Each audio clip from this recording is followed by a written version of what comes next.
Well, I think it's extremely dangerous for people from other countries to try and influence voters and voting patterns within another country.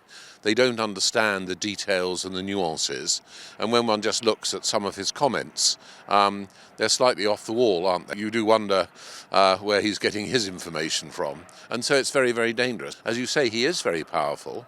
He's very rich. What I've noticed in my life is that quite a lot of very successful rich businessmen are not that clever at all sorts of other things, but that's just my judgment on them. But he is very powerful because of the money he has, and there's no doubt the links he has with about to be President Trump. As he's going to be part of his government, then one has to look carefully at what's being said by him, because no doubt he's saying the same thing to Trump when he becomes president. And there's no doubt what's been done, what Musk has said, has not been helpful at all. Some of the things I think are outrageous. I'm very surprised that he said them. I have no doubt that after a few months, Trump will get fed up with him, and we'll see a split there between them in America.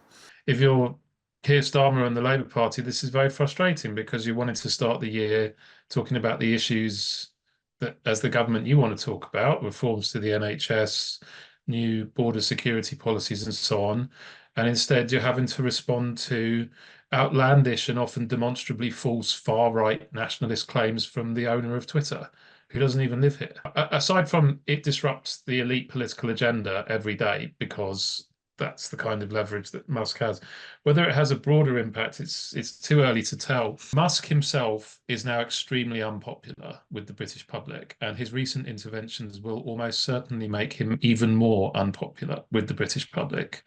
And the kinds of individuals he has recently been championing, in particular Tommy Robinson, are even more unpopular with the British public. There is a reason that Farage, even though it was going to potentially cost him a very large donation, distanced himself from Musk's recent claims. And that is because Musk has attached himself to some of the most toxic figures on the British political scene.